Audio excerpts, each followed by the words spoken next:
feel like doing a few shots would have been a good idea before this. I have orange wine in the fridge. Do you want wine? No. I feel like we're going out to dinner and you want to just like chug a glass of wine? Yes, I do. Do you? Yeah.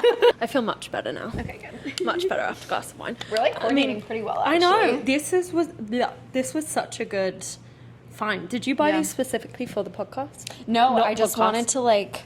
Not podcast UTA. It's not podcast. Yeah, not... Well, it's a talk show, actually. We're a late night show. I got these. This is a collab that the brand Terez, I don't know if I'm pronouncing Terez, they got licensing with NFL and NBA and did maybe some of the best sports merch that I've ever seen. Are they female owned? Yes. Of course. And I think Terez is the girl's last name. Mm-hmm. I bought everything. Oh my God, I love that. Wait, what else did you get? I have these two. I have actually got you a gift. Something that I have to give you, but I haven't packed it up yet. I may have ordered you a gift yesterday after we got home. Oh, look at us. We're so cute. I know. I also feel like there's so many independent women's sports merch brands coming out, which I love. They're so like good. Wild Collective just came out with the NWSL today. Oh. They came out with a new collection today. I haven't seen that. My favorites are Terez and Off-Season, obviously. Obviously, But Off-Season. if there's any other ones that you guys shop at, I feel like, I mean, we talk about this all the time about how bad the market is for like women's sports merch. We have this like joke where the only like women's sports merch by male companies is a V-neck, a tight V-neck. There is It's a like the very telltale. specific shirt that every single team, every single league sells, and it's like it's a tight, thin cotton V-neck Like with really short sleeves. It's that so cut you off at the armpit. It's so you so just it's can't, the like, most millennial shirt I've so ever bad. seen. It's and it's so extra bad. long. It's like it like passes the It's waistband. So you know in 2006 where you would Yes. wear your Yes. t-shirt And over a capri. halfway over your butt with a capri. That's what they're. Yeah. And I'm like, who is in the office? How are we still I selling feel this? like they literally did that in 2006, and they're like, we don't need to change anything. It'll come back. You know, like the pendulum thing. It will come back in style at some point. I'm sure it will at some point, but not Will those it? exact ones. Should we bring it back? I feel like we might should. as well because that's all they're Capri's selling. came back. Capri's came back last year. I do love a capri. Welcome to Offcourt on Culture. Name credited by Morgan. Thank you. I've been holding on to this name for some sort of series for a couple of years, and I'm really glad that we finally get to finally got to utilize use it. And it feels very fitting because we're talking about things that are, well, technically on and off court, but definitely on culture, which I feel like everything is sort of synonymous now. For sure, within sports. And we also have been using the broadcast channel. So every other week we're going to be recording, and on a Monday we go out with our favorite topics from the last few weeks. We get the community to vote, and we reply to all the messages, and then we basically only talk about the ones that you guys want, because there's no point us talking about things that people don't want to hear about. Yep. So yeah, today's topics, do we want to go over what they are? And the format of how we're surprising each other with more presents? Well, we kind of just decided on the format about 30 minutes ago because we were researching what we want to talk about, and we were like, what? Wait, we didn't know any of this. So we're going to talk about the new ATP tunnel walks, or athlete arrivals, as they're calling it. And Is that what they've rebranded to? Athlete arrivals. We need that trademark, guys. We don't need that. F1 Academy and Sephora, Yeah. which we're so excited about For and so sure. excited to talk about. And what's the last one? The Nike World Cup. merch. And talking a bit about sustainability Yep. within the merchandise space for sports, because I mean, if I see another kit launch, like, it's crazy.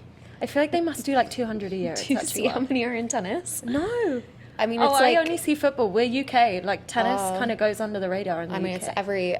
it's every swing. Speaking of tennis, should we get into Yes, our let's first do it. our first topic? So I was fascinated by the research that I found doing this.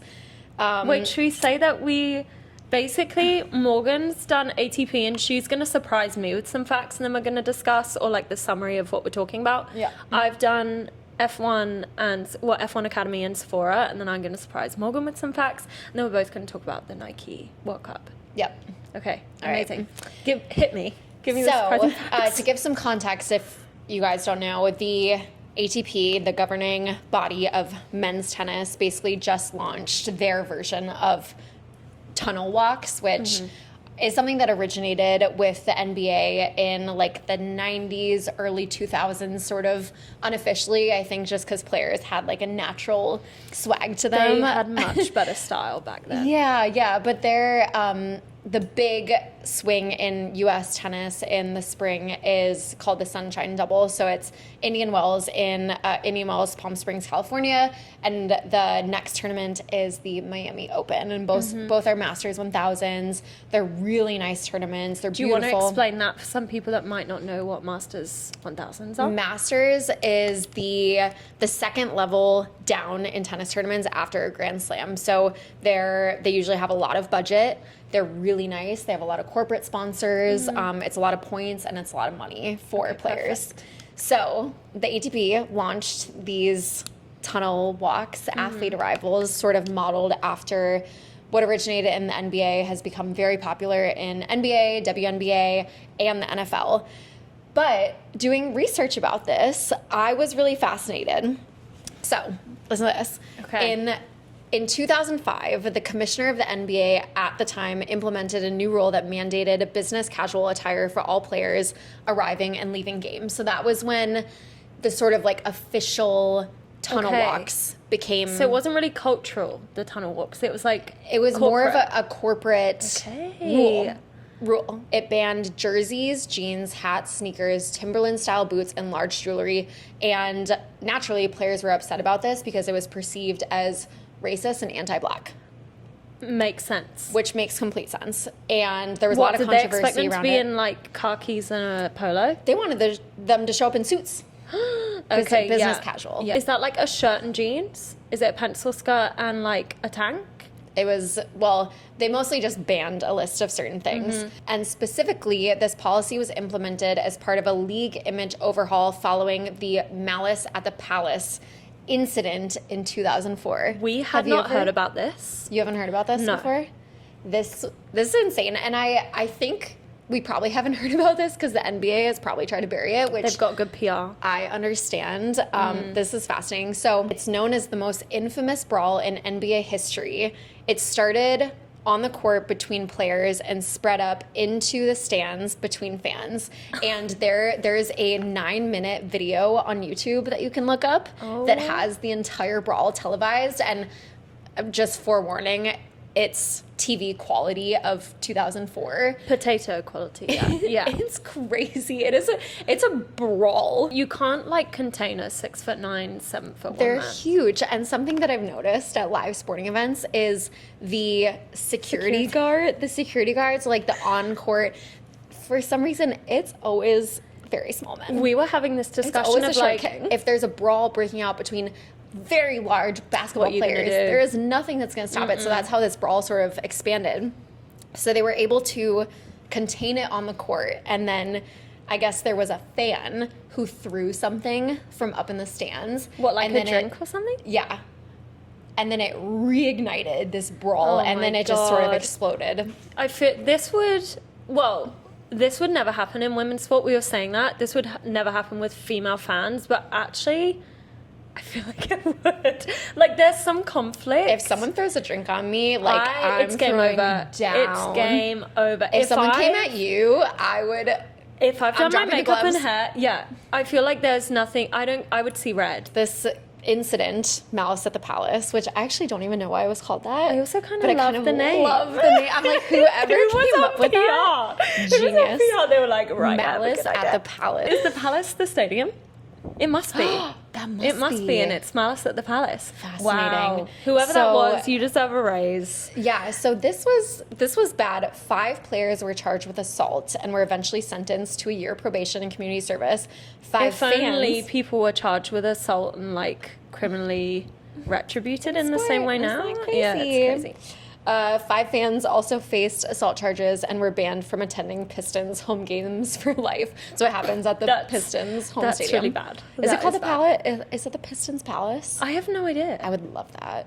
I feel like that's such a great That's a great name. name. Going back to the ATP, they started this, and I have mixed feelings about it because I'm like, obviously, I have a passion for fashion in tennis and bringing that. Yep, it's important to me, but I will say this specific incident of it, I think it's a little bit different because these other sports, they have 1 game a week, right? And so it's consistent, and they have time to do it, and they have teams, and they have the money, and they have the connections, but ATP is so skewed, and that's definitely a larger conversation between what the top 10 in the world can wear and afford and the connections they have and the agents they have versus players outside even the top 20 and the top 30. For sure. And also the fact that if they're in tournament, they're playing every single day and they cannot wear that every single day. So I'm like, is there going to be 1 day a week that players do it? And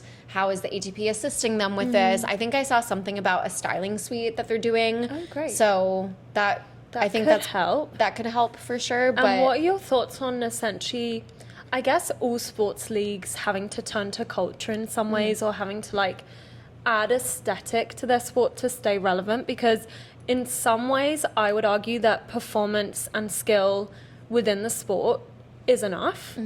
But when you're competing with entertainment on a broader level, like if we look at the amount of even things like platforms like Netflix, we're competing for everyone's attention at all times. Do you think the sports industry, like all sports, need to be leaning into this? And do you think that's why the ATP has done it?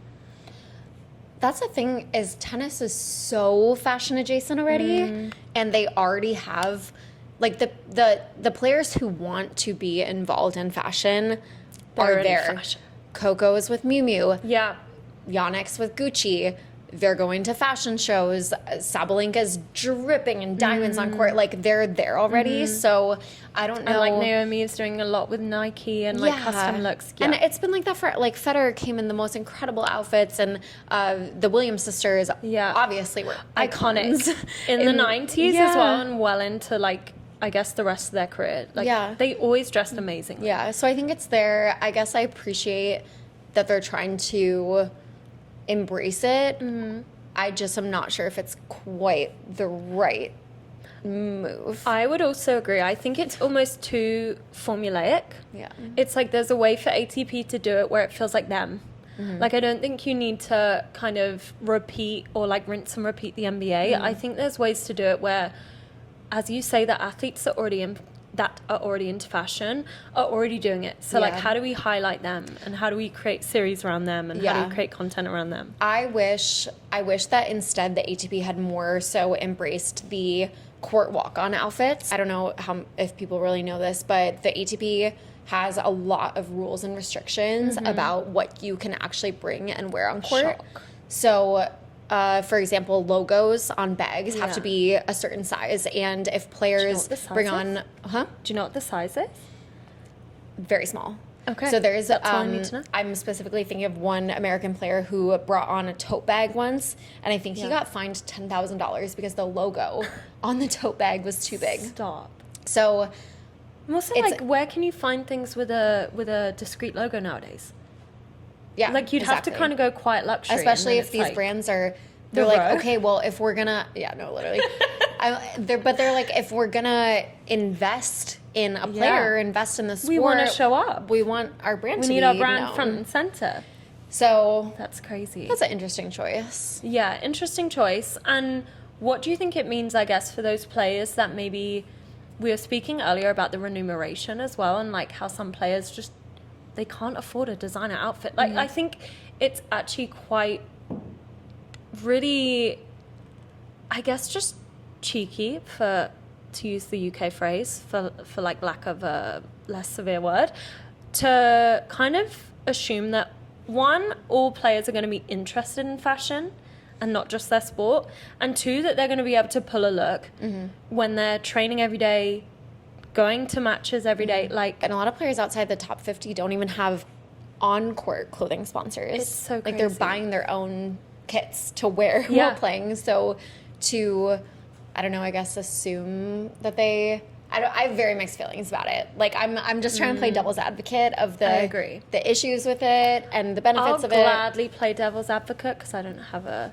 as much of a tie to the ATP. Stake in the game. Yeah, but I think that if the ATP want to do this to broaden their cultural resonance and try and get more reach through like fluid fans, culture fans, they should be funding or at least helping with that showing up in the right way. Yeah. For like the younger players, the less established players, like they should be essentially going, we've got a creative team, or like even once a month, let's make sure that you're dressed in this. Let's make sure we use our contacts so that you have this look. Yeah, I think the ATP should be doing something to, if they're going to be utilizing the content to grow their own presence and their own brand presence, you need to invest in that. Yep. Like, you can't put that on the players. The adversary of the looks is that brands will actually benefit massively. Because it's like, okay, now we don't have to rely on an event, and they can't really wear them during the tournaments. If you're a non kind of sporting brand, you don't get visibility outside of like the events. So it's like, okay, now we have an excuse to have them in our looks seasonally every single time they like walk into the facility. Yeah, I feel like you gave a really impartial but balanced response there. Thank you. So ATP, if you're watching, she's be. very good. I'm sorry. She's very good. She really gave a balanced response. I'm going to speak to you about the F1 Academy, not F1, let's be clear, X Sephora partnership. So I wanted to go. About. So amazing. Also, we really want to work with Sephora, and we're kind of doing stuff. We love reaching Sephora. out to them. We Cherry love gave me a Sephora. Sephora haul yesterday. I gave you a haul. Okay, do I go through the little products? Okay. So I'm at the nicest guy at Sephora. Usually I feel like in the UK, we don't have shops where people come up to us. Like, we could just shop freely. And in America, it's like the second you walk in the door, they're like, hey, how can I help you? And you're like, drives me oh my God, nuts. I know. Have you And ever I'm been like, to an I just Aritzia here? No. Yes. Oh my God, I was in the changing rooms and she's like waiting outside the changing room, asking me if the sizes fit. And I'm like in these pants or like trousers for the UK, and they look so bad. And she's like, come out and show me. I'm like, no, honey. Like, I'm going to stay in the curtain. And they don't crazy. have mirrors in the dressing room. I'm also like, don't do that so much. I'll fall in love with you. You're giving me more attention than like anyone. I know. I actually can't stand it because I really don't like people like. I know. Yeah. You're like more arm's length. This is the thing with Morgan and I. I'm so like affectionate and like I kind of yap like nonstop, and I feel and Morgan's you're more so like physically considered. like you're like cuddly. Yeah, you're not as cuddly, and you're more considered in your responses. I feel like I like could fill like a 5-minute silence with nothing, without saying nothing. But yeah, Aritzia. And also, they hire the best looking women, and they all wear Aritzia with amazing style. I bought the whole girl's outfit when I was there. I'm not joking. She came out and I was like, I want exactly what you're wearing, and I think I dropped like $500. Morgan, while I'm looking through my notes, do you want to tell them about the similarities that we have and why we're bonded spiritually? Yeah, Cherry and in a cosmic way. I met 2 years ago and stayed in contact, and then like really started spending time together in January of this year. And I describe it, I'm like, if there was a parallel universe and I was British, it would be Cherry. That's me. And I'm like, if I was American, in my like growing up, I wanted to be American so bad. That's weird. Really? It's not weird at all. I feel like the UK Really? girls, like, we watch Disney Channel, we watch Nickelodeon, we watch like all of I watched that. Angus Thongs and Perfect Snogging. Okay, so it's like the opposite for you guys. See, my favorite films growing up were like Bring It On. Did you ever watch Skins? No. But apparently I'm like Effie. I've been told a lot that I look like Effie. I can see that. Yeah, I think it's just the bug eyes that I'm like, I don't know if it's anything else. I think it's just the huge like frog eyes. That show raised me. That I've was never the Euphoria seen it. before Euphoria. I've never seen it. We need to watch it. I feel like it's so good. It delved into like deep topics, and I was such a sensitive child that I was like, Yeah. I can't do that. But Okay, we'll put that on our We watch definitely list. should. We have a lot of similarities, like family-wise, taste-wise. We both love horror movies, which actually is quite rare. I know it's a rare. lot of people do and I not feel like like horror I movies. didn't actually grow up liking horror films. I feel like I came into it. I almost wanted exposure therapy, and I was like, I'm so sick and tired of being scared of horror films that I want to just do it I on didn't my really own like terms, them until you know? maybe freshman year of high school. Yeah, mine was probably like university Yeah. where I was like, actually, I'm going to start watching these. Morgan, by the way, gives both the best and the worst horror film recommendations in the whole world. Okay, Train to can we Busan talk about has Train to 90. Busan? Okay, it has 98% on Rotten Tomatoes, so I would say most people do like it. I mean, I feel like you've somehow gotten into Rotten Tomatoes, rigged the score because it's your favorite film, and then been like, oh, it's so well. But like, I've recommended it to acclaimed. so many people, and they also loved it. I hated it. I watched it on the plane though. We did both love Weapons. Loved Weapons. Weapons was I think great. you would really So like funny. Ready or Not. We were supposed to go watch the sequel to Ready or Not tonight. But I need to go watch the first We're one. check that. Yeah. I need to watch the first one. I feel like we're getting on a tangent, but we have so many similarities. So let's like discuss. We have the omakase. Love omakase. We have love a beauty sushi. mark in the exact same We have beauty place mark on right the here, left side. same side. We have a very similar family dynamic. Mm-hmm. We also have a very similar like boyfriend dynamic, which we won't go into. Which we won't go but into, we but have yes. a very similar boyfriend dynamic. We love ASMR. Weird ASMR. Okay, so yesterday at dinner, Morgan was like, I feel like Sophie's gonna die that this story is coming out into the world. We're gonna see her in like an hour. She's gonna throw I up. feel like Sophie is also should be the one on the mic to tell everyone this, but Morgan loves like ASMR and specifically like scalp spa ASMR. School nurse slice check. Yeah, and Specifically. that's so niche. But I also love ASMR. And we have sat at Omakase and Morgan was like, okay, I've got to tell you the weirdest thing. Like, I love this school life ASMR. And I was like, no, look at my YouTube. It's like head scratching ASMR, spa, scalp check, ASMR. And I was like, oh, we're in the same You brain. know, there's ASMR studios in the US. Wait, what? Yeah. Do you know what my dream is? To just volunteer for ASMR. I want you to rub, not you specifically. I won't do that. I don't like touching people. She doesn't like touching people. But I want like ASMR Twix. I just want to write to her and be like, can I be your scalp Yeah. model? Because You'd be I've got faithful. so much hair. I'm Yeah, like, you you do. could go through that for hours and I'll just fall asleep. Yeah. You can use my likeness, IP, AI if you want. Do you know what I mean? I'll give you my IP for I a will scalp massage. give you everything I own for this session.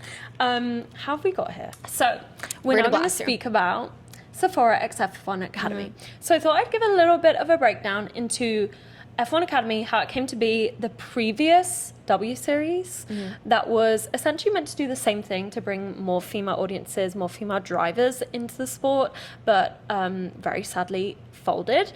And then we'll go into the background into Sephora and then the partnership and then our opinions basically about that. So the W Series. Now, I must say, when I entered the world of F1 and started meeting, especially the girlies within F1, they were very sad about the W Series. I had no idea what it was. Then I spoke to so many representatives that just really backed the W Series and how much it opened kind of inclusivity and disruption of the industry. And I was like, okay, I need to look further into this. So the W Series launched in 2019, and it was essentially a disruptive attempt to remove the costs of entering F1. So for like clarification, to enter F1, you're looking at typically like 5 to 10 million or 10 to 15 million to go through all of the ranks as like a junior racer, all the way up to F1, which is obviously a huge price tag. I think that was one of the things I was most shocked about F1 is like It's huge. they're all kind of nepo babies. You have to be. Sorry, guys. It's that expensive. I'm so sorry. It is but that It's so expensive. true. But it is so true because you're like, if you actually look at talented drivers, You can't even like if you're bootstrap your way no, into F1. you can't bootstrap 15 million. Like you're like, oh, let me just look behind the sofa for some spare change to try and get in. I'm sure it's been done, but I'm sure Jesus. it has been done, but I think what W Series was trying to do was essentially remove this cost. So they completely removed the barrier to entry with cost into F1. They let all of these drivers essentially progress into, it was almost like an F3 equivalent. So for anyone watching that doesn't know, you kind of go F4, F3, F2, F1. It was like an F3 equivalent race, but they made it completely free. So if you think about from a female perspective where there's underrepresentation, there's I guess there's a lack of representation and also a lack of economic equality there as well. And also a lack of entry into the sport. If you think about how masculine racing is and like the amount of women that would naturally go into driving or like race cars is very small in comparison. The W Series basically removed two of the major barriers to F1 or to the kind of karting into F2, F3, F1 backwards world, which was one, the financial cost of just getting started, and then two, the kind of visibility. So W Series actually showed races on GP weekends, so it had a huge audience, massive audience, but it didn't have two things: financial like sustainability or just structure, because the drivers weren't paying anything to enter, and then also the lack of, I guess, progression into F1 specifically. So we'll get onto F1 Academy, but F1 Academy now has teams that sponsor the F1 Academy drivers, that then they have progression into not only the driving and training of these teams on the F1 grid, but also the visibility, which is so important for partnerships. So to give you some examples, I said that basically karting costs about 100K or 100K US dollars per year, and then you go up all the way up to F1, and as I said, it's about 50 million to get to the final stage, where you're like, okay, you're a part of the 20 drivers worldwide where you're competing in F1. W Series cost $0 US, and the winning prize was 500K, which, if we think about 500K, I feel like to anyone listening or like anyone really would be like, okay, that's a huge amount of money. But if then you compare that to how much it costs to get into F1, how much it costs just for like training, car, like it's crazy. So there was no kind of path into that greater level. There was no path into F1. Even if you won, which Jamie Chadwick won, I think it was 3 or 4 seasons in a row, there was no real clear path into F1. It was great that they funded everything. It was amazing that they really gave female athletes and female fans a chance to get into the sport, but they just didn't have that sustainability or structure to like make it last. So ultimately it collapsed mid-season of 2022. Oh my God, it was during Drive to Survive when it folded. That's crazy. But I don't think people were watching Drive to Survive the way that they do now until like the 3rd season. Yeah. It takes a while for anything to take off, let's be honest. But that is kind of interesting because I think... Yeah. I mean, are they on the 7th season now? Drive to Survive? Yeah. I haven't watched it. I'm going to be honest, I've never watched it. I've never watched it either. Guilty. I know, guilty too. And I love F1.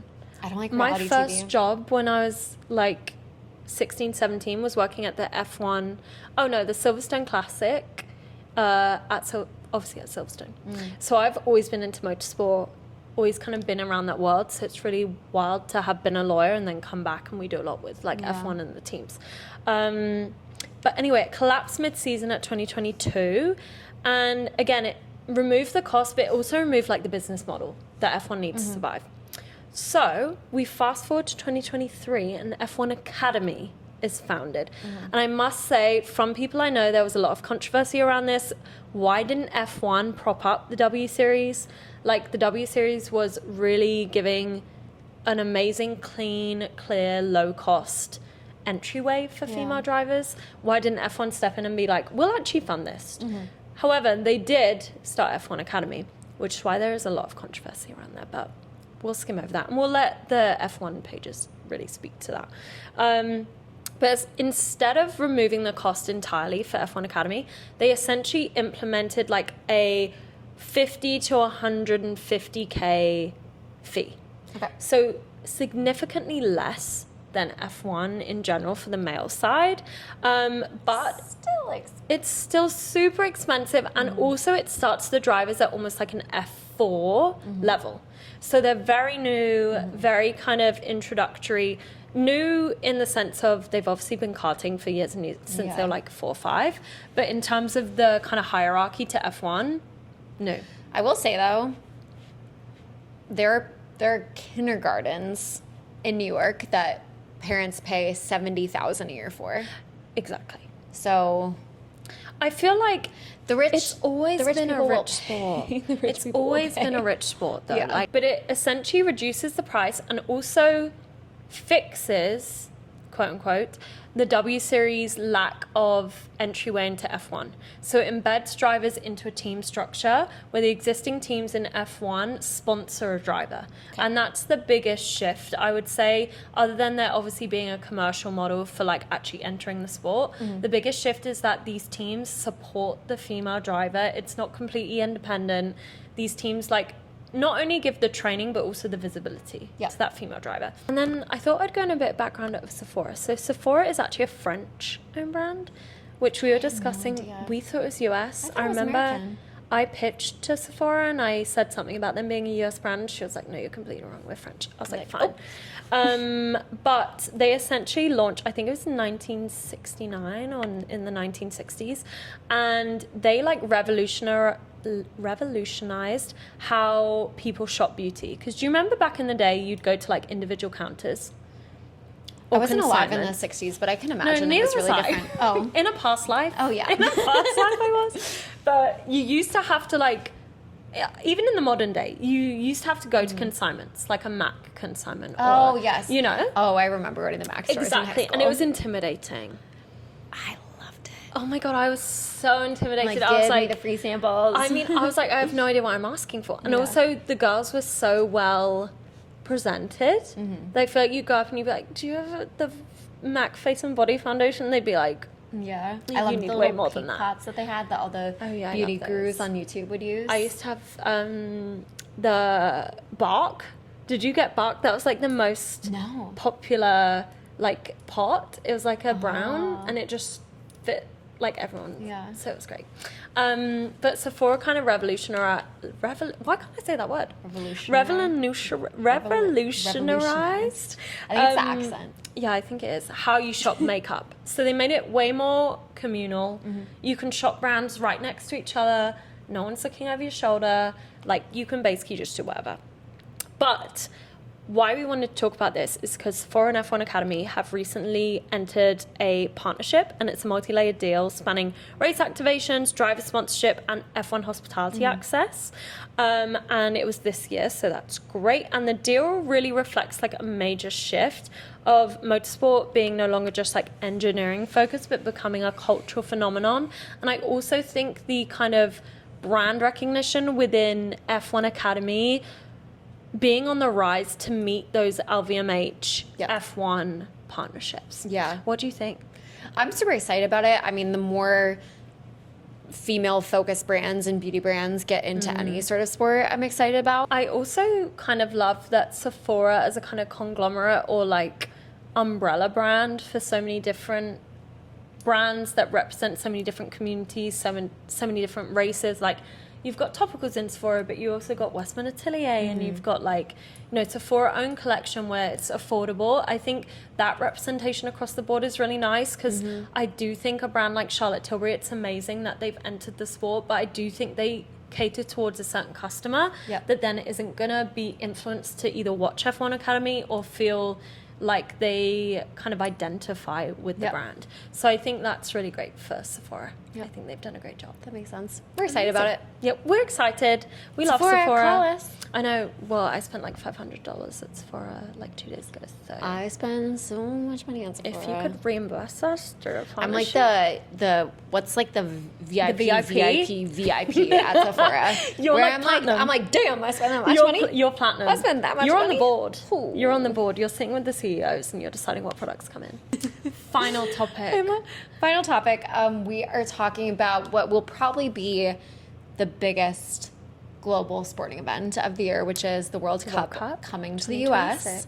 I think what I have heard about is huge moments happening in New York and LA. Huge activations, big events, celebrities, influencers. Like, it is, I've heard about it so much. It's going to be second to none to 2028 Olympics in LA. Yeah, it's going to be really big. And I feel like that's unique because in the US, we don't talk about soccer or football that much. It's so huge in the UK. We really don't. You guys don't care?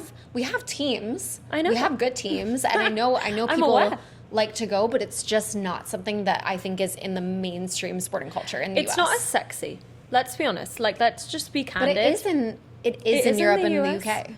In the UK, it's not sexy, though. No? It's more of a community-based sport. What like, about, everyone grows up playing football. What about Ted Lasso?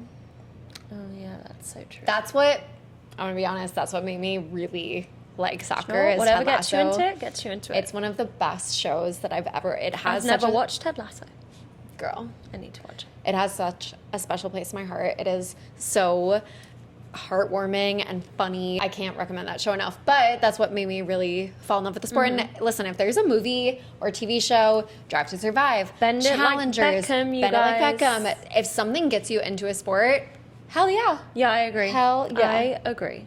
There's different pathways for everyone. Yeah. Nike announced they're going to be using a new fabric platform called AeroFit that converts discarded textiles into high-performance polyester fibers. Amazing. For the kits for the players, which I thought was really interesting because Yeah. I have been in a front row seat to the wastefulness of For sure. sporting kits because they, especially in tennis, change often. And I have done a lot of research into companies and programs and nonprofits that help recycle these huge amounts of sporting gear for specifically professional athletes. And I have not been able to find, I would say, a solution for the industry Yeah. that is more sustainable. And I feel like merchandise nowadays, especially within football kits or limited edition kits or artist design kits have now become the go-to to get cultural credibility. And I think, look, in some ways, platforming smaller artists is amazing. Platforming like collaborations with smaller cult brands is amazing. But if we're coming out with a football kit every single week and using that as our only cultural platform and our only kind of boost Yeah. for culture resonance, it just becomes so wasteful. And also I just think nowadays, when there's been so many, the idea of styling it and the idea of something being novel within campaigns and imagery, it's just not achievable because Yeah. everyone styles it with like a long sleeve shirt underneath. And like, I mean, we've done this before for our campaigns because there's literally no way to style it where you can bring in like external fashion. Yeah. So it must be so wasteful. Do we have any stats on how wasteful it is within the football industry specifically? I didn't even want to look it up. Oh my God, But I feel like I also, should. you think You chat, about I'll look it up. You think about players who are moving teams a lot because in the U.S. there's trades all the time. There's always new players coming in and out, and once a player leaves a team, the loss of value of the hundreds or thousands of jerseys that were produced with their last name on them, and how thought about that. nobody, unless they're an iconic player, no one's going to wear that anymore. I feel like the industry needs to find a solution for that. And I also want to say that I have never claimed to be a sustainability advocate because I understand, due to my travel schedule the last 5 years, my carbon footprint is like the Taylor Swift mistake. horrendous, absolutely horrendous. I know that. I'm aware of that. Around 165 million football kits are produced annually. Guess how much goes to landfill, percentage-wise? 50. 65%. Yeah. 65. Football, % as in soccer. Yes, soccer. Sorry, I should probably preface Yeah. that. Soccer. Which is crazy, which they're saying would fill additional waste. Beyond apparel, stadiums generate vast amounts of single-use plastic, with major events producing up to 750,000 plastic bottles. So if you think about the wastage within soccer alone, through both the stadiums and the merchandise, that's fucking crazy. It's insane. 65% of the 1 billion kits. I think the overarching theme is that we appreciate that Nike is I agree. aware of that Yeah. and addressing the problem, and especially putting it on the global stage of the World Cup to, I guess, sort of signify or prove that circular fashion in sport is Yeah. achievable and doable, and that you can make these textiles out of recycled polyester, basically, that athletes can comfortably play in. Yeah, I agree. And hopefully that'll be, I don't know of any other companies that have really like pushed forward that sort of sustainability. So Devil's shout out Nike. advocate. Nike's one of the worst. No. Devil's advocate. Devil's advocate is, with Gen Z's increasing focus on sustainability and ethics and morals, do you think this is a Nike play to get, like, grasp that younger generation? Like virtue signaling? Yes. Like corporate virtue? Yes. Yeah, probably. Although I haven't seen that much press about it. Neither have I. So if they're really, really trying to push it, the and PR use team should have been on top of it. Yeah, then I would imagine that their PR would be pressing a little bit harder, and maybe it will once we get closer to the World Cup and once the players are actually wearing the kits, because I've only seen like AI mock-ups of the kits, so maybe it'll shift, but I just needed to throw that in there. yeah, Because immediately my mind went to my 18-year-old cousin, or like 20-something, I don't know how old they are, I Yeah. have to say, 20-something-year-old cousins that love sustainability, and I'm like, greenwashing for Gen Z. yeah, and if Nike know that Adidas are like monopolizing the market a bit more, is this their play? Maybe. Nike, respond. Respond You know what? in the DMs. I don't care, and I always say this with anything like this. I don't care what the intention is. If it is an overarchingly good move for the world or for people, I don't care what the intention is. I would just want to see long term. Yeah. I'd want to see how they implement this long term. True. Past the World Cup, how are you doing this on a global scale? Yeah. Like past the major tournaments. I guess we'll see. Okay, amazing. Well, that was the first episode of Offcourt on Culture, guys. And fun. I know this was so fun. We may or may not have had a glass of wine before, but you know, that's neither here nor there. I've always said I would never do a podcast, and here we are. Here we are. Here we are. I am Like my little the only makeshift one. These are so cute. Morgan did these. But join the broadcast channel, because bi-weekly we are basically putting all the topics, like an exhaustive amount of topics in there, and you guys can choose what we talk about. And we were thinking as what should we say about the drinks? Oh, yeah. Yes. Well, okay, so... This is a girls' chat. You yeah, need a cocktail or a drink. We were trying to think about sporting drinks, right? And the only ones that I could think of are the mint julep for the Kentucky Derby, Pims for Wimbledon, the honeydews, for U.S. Open, and then there's a lemon, beer. a Grey Goose lemon ace for Australian Open that is not as popular, but they're doing. Yeah. And then I'm like, and then all the other ones, it's kind of like beer. We were thinking of doing basically a like iconic sporting drink every time we film, and just having that at the beginning or having it throughout. And then Morgan kind of flagged that there's 5. Yeah, so I we'd was like, I have don't know how to many just signature repeat. ones are. So then I said maybe we should just do alcohol brands that have sponsored any sport globally. We will make our own cocktails or own drinks featuring that brand. So I feel like that's good. And we'll give you guys the recipe. Yeah, we'll give you guys the recipe, and also can you give us suggestions? We're going to do our research, of course. We're not going to use you to get suggestions, but we will do our research. If you have any recommendations, anything that you've drunk at a sporting match, sporting event that you really love, that we haven't just named in those 4, our very limited 4. Don't say White that'd Claw, be good. though, because I don't like Yeah, White don't Claws. say White Claw. I almost bought those for you. Really? Yeah, I wouldn't Whole drink it. Foods. I feel like you would have. It was a huge can, though. See you guys next time. See you in 2 weeks.